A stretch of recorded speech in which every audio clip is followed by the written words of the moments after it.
नमस्कार, स्वागत है आप सभी का एनएफ न्यूज पर। मैं हूं आपके साथ रोहित। वक्फ बोर्ड संशोधन बिल केंद्र सरकार ने लोकसभा में पेश कर दिया। इसके बाद हंगामा शुरू हो गया और इस बीच तमाम नेताओं की प्रतिक्रियाएं आ रही हैं। विरोधी लगातार केंद्र सरकार पर हमलावर हैं और कह रहे हैं कि इससे कुछ भी हासिल नहीं होने वाला है। वक्फ बोर्ड संशोधन बिल से जनता को कोई भी फायदा नहीं होगा। वहीं पर कई ऐसे सांसद हैं जो कि बहुत बचते हुए नजर आ रहे हैं।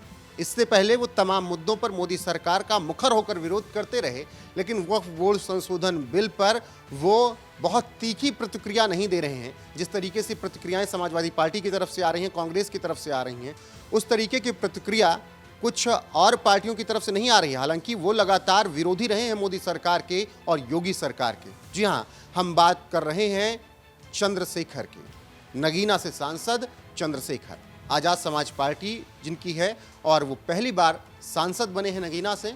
उन्होंने बहुत मिली जुली प्रतिक्रिया दी है और ऐसा लग रहा है कि बचते हुए नजर आए हैं वक्फ बोर्ड का समर्थन और विरोध दोनों करने में। क्योंकि जिस तरीके से चंद्रशेखर केंद्र सरकार की योजनाओं पर, केंद्र सरकार के तरफ से लाए गए बिल पर विरोध जताते रहे हैं, ऐसी उम्मीद की जा रही थी कि वक्फ बोर्ड संशोधन बिल पर भी वो कम से कम आज सरकार के खिलाफ मुखर होकर खड़े होंगे। लेकिन ऐसा फिलहाल उनके पहले बयान में तो नजर नहीं आया है। वक्फ बोर्ड संशोधन पेश होने से पहले चंद्रशेखर ने क्या कुछ कहा वो आपको बता देते हैं। आज सदन में जो स्थिति है वह उस तरह की है कि सब लोग देख रहे हैं कि कौन किस ओर खड़ा है। यह एक ऐसा समय है कि देश में जो कमजोर तबका है वह देख रहा है कि कौन उनके साथ खड़ा है या कौन लोग उनसे राजनीतिक लाभ चाहते हैं। पूरे देश का ध्यान आज संसद की ओर है। अब चंद्रशेखर का ये कहना कि आज पूरा देश सदन की तरफ देख रहा है और पूरा देश ये समझ रहा है कि कौन उनकी तरफ है, कौन नहीं है।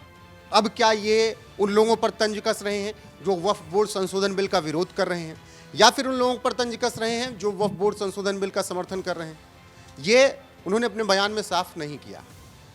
जो चंद्रशेखर मुखर होकर बोलते हैं, जो चंद्रशेखर डंके की चोट पर योगी सरकार को चैलेंज करते हैं, मोदी सरकार के योजनाओं पर सवाल उठाते हैं, वो चंद्रशेखर वक्फ बोर्ड संशोधन बिल पर इतना नरम रुख अख्तियार करेंगे और इतना संभला हुआ बयान देंगे, ये उम्मीद नहीं की जा सकती थी। चंद्रशेखर जो कि मुसलमानों की राजनीति करने में बहुत आगे रहते हैं, जय मीम और जय भीम का नारा लेकर वो साथ चलते हैं, लेकिन पिछले कुछ वक्त से उनके बयान थोड़ा नरम पड़े हैं। इस बीच गिरिराज सिंह से उनकी मुलाकात, गिरिराज सिंह का ये कहना कि वो हनुमान है, ये तमाम बातें। लेकिन चंद्रशेखर का ये बयान निश्चित तौर पर बीजेपी विरोधियों के गले से तो नहीं उतरेगा, वो चाहे कांग्रेस हो या फिर समाजवादी पार्टी, क्योंकि चंद्रशेखर इस तरीके के बयान इतने बड़े मुद्दों पर संभल कर नहीं देते। वो लगातार मोदी सरकार के खिलाफ मुखर होकर बोलते हैं। क्या चंद्रशेखर को ये डर था कि अगर मैंने विरोध कर दिया बहुत खुलकर, तो जो मेरे साथ जुड़ा हुआ मुसलमान है जो कि इस बिल के समर्थन में है वो अलग हो जाएंगे, या फिर विरोध कर दिया तो फिर वो मुसलमान छिटक जाएंगे जो कि इसके विरोध में थे? तो ये तमाम चीज़ें सोच समझकर नगीना सांसद चंद्रशेखर ने बोली और इसी आधार पर उनका बयान आप समझेंगे तो समझ में आएगा कि वो बहुत ज़्यादा खुलकर विरोध नहीं कर रहे हैं। अब देखना होगा कि सदन में जब चर्चा होगी, चंद्रशेखर की अगर बारी आती है इस मुद्दे पर बोलने के लिए, तो वो क्या कुछ कहते हैं।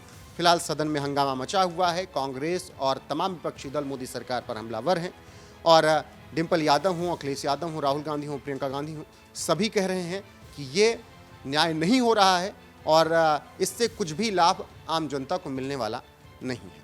बहरहाल तमाम बदलाव के साथ वक्फ बोर्ड संशोधन बिल जल्दी ही पास हो जाएगा लोकसभा में और उम्मीद है कि राज्यसभा में भी पास सरकार करा लेगी। बाकी चंद्रशेखर के इस नपे तुले बयान पर आपकी राय क्या है, कमेंट में जरूर बताइएगा। वीडियो को शेयर कीजिएगा, लाइक कीजिएगा, चैनल को सब्सक्राइब करना ना भूलिएगा। बने रहिए हमारे साथ। नमस्कार।